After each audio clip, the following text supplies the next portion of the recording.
రేపిన parliament ఘటనపై ఉన్నత స్థాయి విచారణ కొనసాగుతుంది. పట్టుబడ్డ నిందితులను లోతుగా విచారిస్తున్నారు అధికారులు.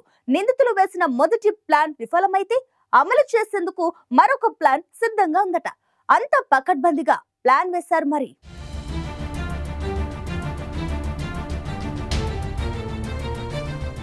పార్లమెంట్ దాడి కేసులో సంచలన విషయాలు వెలుగు చూస్తున్నాయి. పార్లమెంట్ దాడికి సంబంధించి నిందితులు వేసిన ప్లాన్ బి ఏంటి? మొదటి ప్లాన్ లో స్మోక్ దాడికి పాల్పడ్డ నిందితులు ప్లాన్ బి ప్రకారం ఏం చేయాలనుకున్నారు?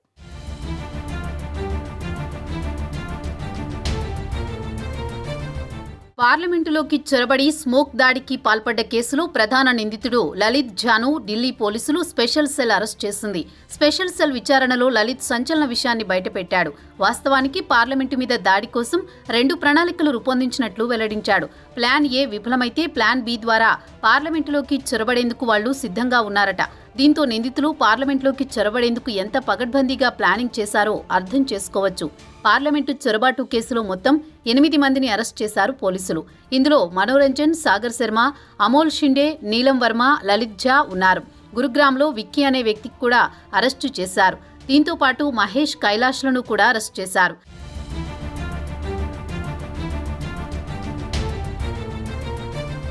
ప్లాన్ ఏ ప్రకారం మనోరంజ్, సాగర్ శర్మ పార్లమెంటు లోపలికి వెళ్లవలసి ఉంది. ఎందుకంటే వారికి మాత్రమే సందర్శకుల పాస్ ఉంది. ఈ ప్లాన్ ప్రకారం అమోల్, నీలం పార్లమెంటు వెలుపల ఉన్న ట్రాన్స్పోర్టు భవనం నుంచి పార్లమెంటు దగ్గరకు వెళ్లి అక్కడ కలర్ బాంబులను కాల్చారు. నిందితులు ప్లాన్ ఏ ప్రకారం పనిచేసి పార్లమెంటులో అడుగుపెట్టిన తర్వాత మనోరంజన్, సాగర్ శర్మ స్మోక్ బాంబులను ఉపయోగించారు. ఈ ఇద్దరు సందర్శకుల గ్యాలరీ నుంచి నేరుగా లోపలికి దూకి పొగ బాంబులను వెలిగించారు. ఒకవేళ అది కుదరకపోతే ప్లాన్ బి ప్రకారం నీలం, అమోల్లు ఏదో ఒక కారణంతో పార్లమెంటు దగ్గరకు రాలేకపోతే వారి స్థానంలో మహేష్, కైలాష్ అవతలి వైపు నుంచి పార్లమెంటు దగ్గరకు వెళ్లాలని నిర్ణయించారు. మీడియా కెమెరాల ముందు కలర్ బాంబులు వెలిగించి నినాదాలు చేయాలని ప్లాన్ చేశారు. కానీ డిసెంబర్ 12వ తేదీ రాత్రి గురుగ్రామ్లోని విక్కీ ఇంటికి మహేష్, కైలాష్ రాకపోవడంతో అమోల్, నీలంలకు ఈ పని ఎలాగైనా చేసే బాధ్యతను అప్పగించారు. పార్లమెంటులో చొరబాటు ఘటన తర్వాత లలిత్ దాక్కోవాలని ప్లాన్ చేశాడు. ఈ ప్లాన్లో మహేష్ పోలీసుల నుంచి తప్పించుకుని ఢిల్లీ వెళ్లిన సమయంలో రాజస్థాన్లో తలదాచుకునే బాధ్యతను అప్పగించాడు. మహేష్ కూలి పని చేస్తుంటాడు. కైలాష్, మహేష్ అన్నదమ్ములు. మహేష్ తన ఐడీతో లలిత్ గెస్ట్ హౌస్లో గది తీసుకున్నాడు.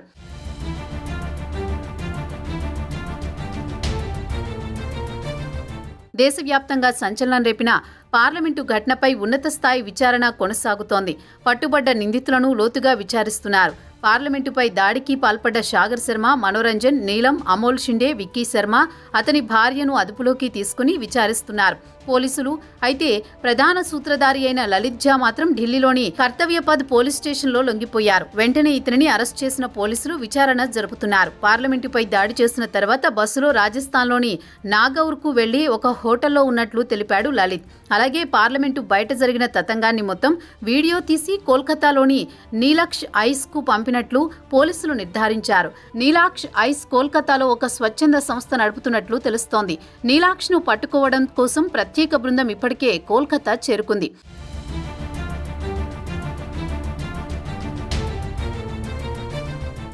ఇదిలా ఉంటే పార్లమెంటుపై దాడిపై సంచలన విషయాలు వెలుగులోకి వచ్చాయి. పక్కా ప్లాన్ ప్రకారమే దాడికి పాల్పడ్డట్లు ప్రధాన నిందితుడు చెబుతున్నాడు. వీరి వద్ద నుంచి ప్రధాని మిస్సింగ్ అంటూ ముద్రించిన కరపత్రాలను స్వాధీనం చేసుకున్నారు పోలీసులు. దీని వెనుక సంఘ విద్రోహ శక్తులు ఉన్నారంటూ పోలీసులు అనుమానం వ్యక్తం చేస్తున్నారు.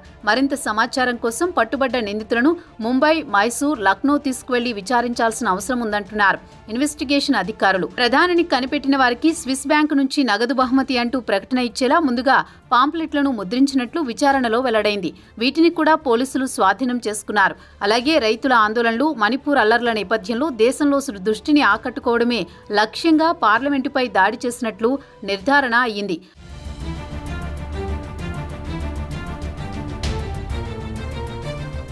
మరోవైపు పార్లమెంటులో అనుచితంగా ప్రవర్తించినందుకు 14 మంది ఎంపీలు సస్పెన్షన్కి గురయ్యారు. ఒక రాజ్యసభ ఎంపీతో పాటు 13 మంది లోక్సభ ఎంపీలపై పార్లమెంటు చర్యలు తీసుకుంది. లోక్సభలో భద్రతా ఉల్లంఘన ఘటనపై విపక్షాల ఆందోళనతో పార్లమెంటు ఉభయ సభలు దద్దరిల్లాయి. స్మోక్ అటాక్ ఘటనపై ప్రధాని మోదీ, హోంమంత్రి అమిత్ షా వివరణ ఇవ్వాలంటూ విపక్ష ఎంపీలు పట్టుబట్టారు. విపక్ష ఎంపీల ఆందోళనలతో ఎగువ సభలు పలుమార్లు వాయిదా పడ్డాయి. సభ తిరిగి ప్రారంభమైనప్పటికీ ఎంపీలు ఆందోళన కొనసాగించారు. సభాపతి ఆదేశాలను పూర్తిగా ఉల్లంఘించారనే కారణంతో పార్లమెంటరీ వ్యవహారాల శాఖ మంత్రి ప్రహ్లాద్ జోషి తీర్మానాన్ని ప్రవేశపెట్టారు. దీంతో ఈ శీతాకాల సమావేశాలు పూర్తయ్యే వరకు వారిపై వేటు పడింది. ముందుగా 14 మంది లోక్సభ సభ్యులను స్పీకర్ సస్పెండ్ చేశారు. అయితే అందులో ఒక సభ్యుడు ఆ సమయంలో సభలో లేకపోవడంతో వెనక్కి తీసుకున్నారు. ఫైనల్గా 13 మంది లోక్సభ సభ్యులపై చర్యలు తీసుకున్నారు.